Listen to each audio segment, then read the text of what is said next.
Hello friends, myself Bhumika Parmar. In last video we had seen ratio into percentages.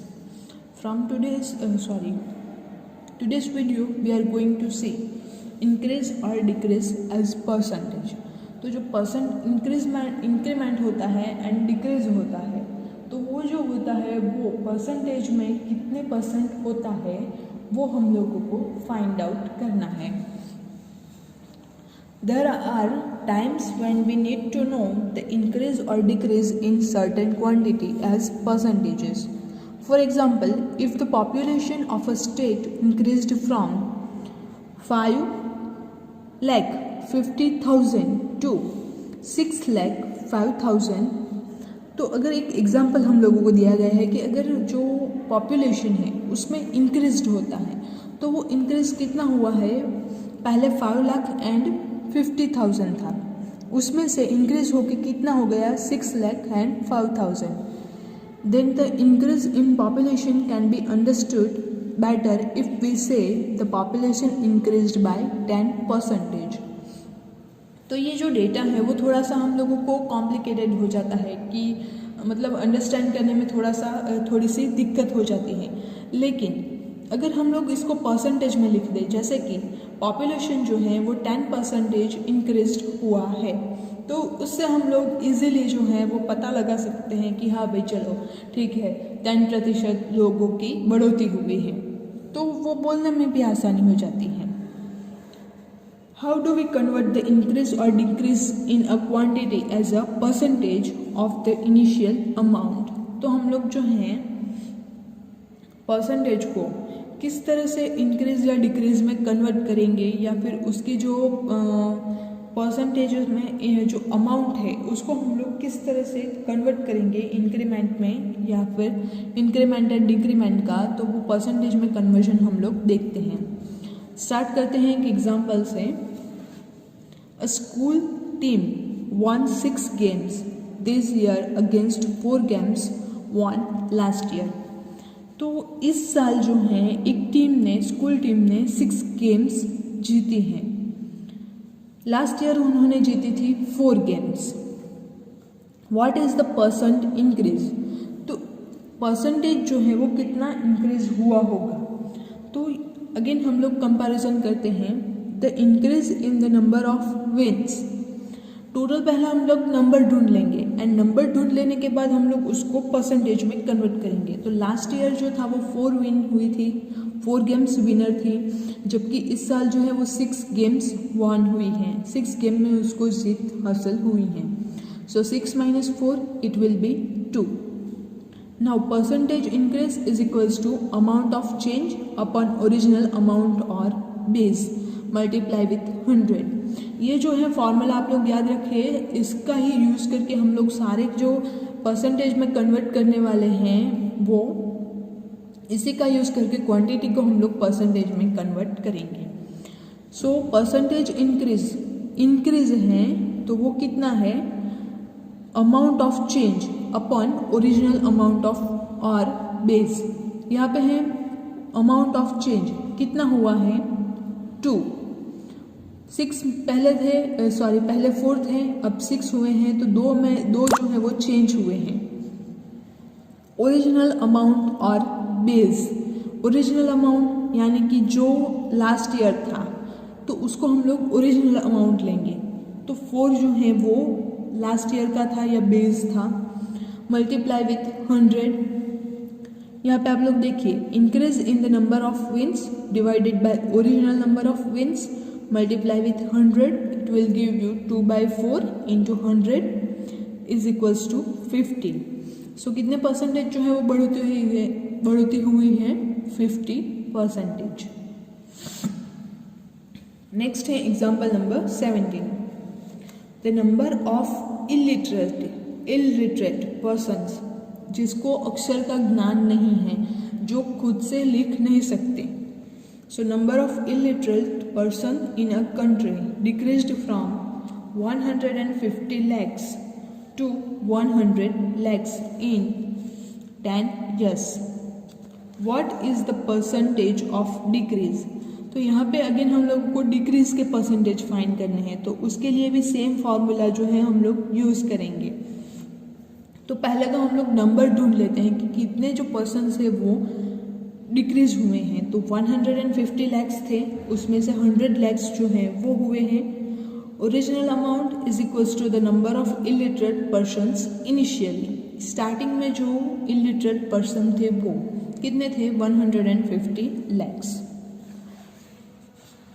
Next, number of change is equals to decrease in the number of illiterate persons.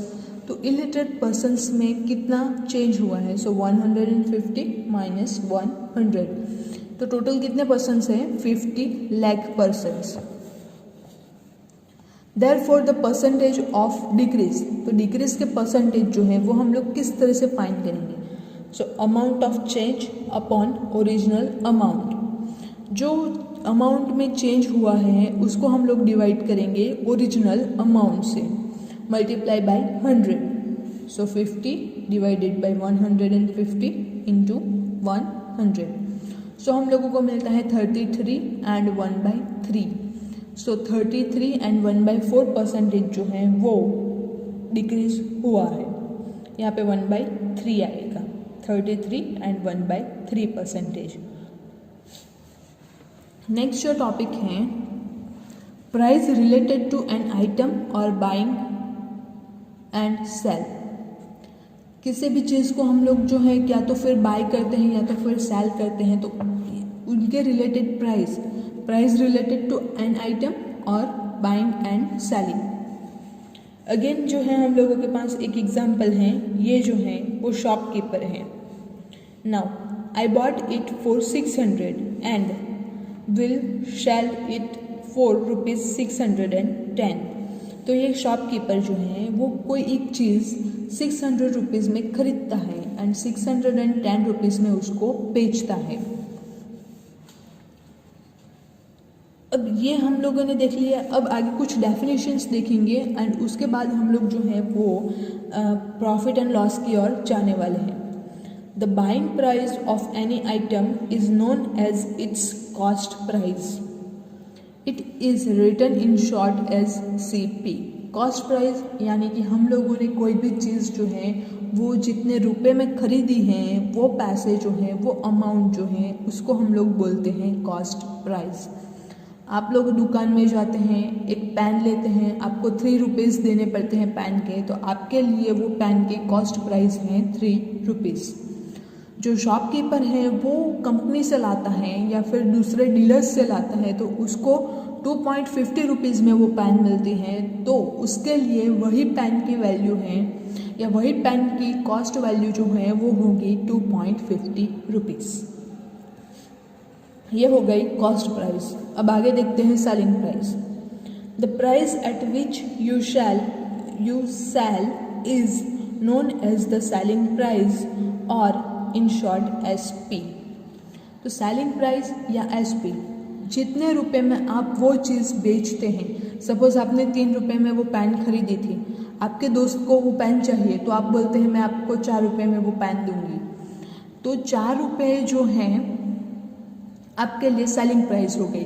Cost price कितनी थी? 3 rupees. Selling price कितनी हो गई? 4 rupees. Same way shopkeeper के लिए cost price कितनी थी? 2 rupees and 50 पैसे एंड सेलिंग प्राइस कितनी थी? 3 रुपीज़। तो इस तरह से हम लोग जो है cost price and selling price देख सकते हैं। Now what would you say is better to you? Sell the item at a lower price, same price or higher price than your buying price. You can decide whether the sale was profitable or not. अब हम लोगों को profit होगा यानी कि मुनाफा होगा या फिर लॉस जाएगा, तो वो हम लोग किस तरह से जो है फाइंड आउट कर सकते हैं। तो अगर ये जो है प्रॉफिट एंड लॉस वो cost price and selling price के ऊपर डिपेंडेंट है। If cost price is less than selling price, cost price जो है वो सेलिंग प्राइस से कम हो, then you made a profit. And profit जो है वो हम लोग किस तरह से फाइंड करेंगे? Selling price minus cost price. ये अगेन फार्मूलाज जो है वो आप लोग याद करके रखिएगा, ये जो है सम कैलकुलेट करने में हम लोगों को यूज़फुल होंगे। If CP is equals to SP यानी कि cost price is equals to selling price, then you are in a no profit no loss situation. आपको मुनाफा भी नहीं होता है एंड लॉस भी नहीं होता है। If CP is greater than SP यानी कि cost price is greater than selling price, then you have a loss. तो आपको जाता है लॉस, और वो लॉस कितना होगा, कॉस्ट प्राइस में से सेलिंग प्राइस जो है वो सब्ट्रैक्ट करना। प्रॉफिट सेलिंग प्राइस में से कॉस्ट प्राइस सब्ट्रैक्ट करेंगे, लॉस में कॉस्ट प्राइस में से सेलिंग प्राइस जो है वो सब्ट्रैक्ट करेंगे। नाउ एक इंटरप्रिटेशन के थ्रू हम लोग उसको ट्राई करते हैं समझने की। A toy bought for ₹72 and is sold as 80 rupees. एक टॉय जो है वो 72 रुपीज़ में लिया जाता है एंड 80 रुपीज़ में उसको बेचा जाता है। अब यहाँ पे आप दोनों की कंपैरिजन कीजिए, तो 72 कॉस्ट प्राइस हो गई, 80 सेलिंग प्राइस हो गई। सो हम लोगों को क्या होता है, कॉस्ट प्राइस हम लोगों की कम है एंड सेलिंग प्राइस ज़्यादा है। So cost price is less than selling price, तो आप लोगों को क्या होगा, मुनाफा होगा। Same way a T-shirt bought for ₹120 and is sold at ₹100। तो यहाँ पे अगर आप लोग देखें तो कॉस्ट प्राइस जो है वो ज़्यादा है, सेलिंग प्राइस जो है वो कम है। तो यहाँ पे आप लोगों को लॉस होगा, और लॉस कितना होगा, cost price minus selling price, यानी कि 120 माइनस 100, सो 20 रुपीज़। सेम वे एग्जाम्पल एक और है,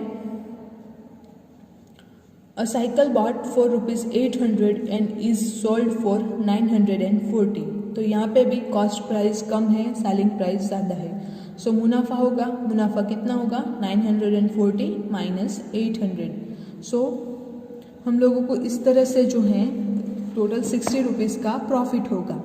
तो कॉस्ट प्राइस ये जो है, ये तीनों keywords and selling price and cost price, ये इतना जो है वो आप लोगों के लिए बहुत ही इम्पोर्टेंट है। Even not here 8th standard में भी आप लोगों के पास जो है प्रॉफिट एंड लॉस का चैप्टर आएगा, तो इसके लिए भी ये यूज़फुल होगा। सो इसको आप लोग अच्छे से याद करके रख लीजिए। अब प्रॉफिट एंड लॉस का जो परसेंटेजेस हैं उसको हम लोग परसेंटेज में किस तरह से कन्वर्ट करेंगे वो हम लोग नेक्स्ट वीडियो में देखेंगे। Thank you.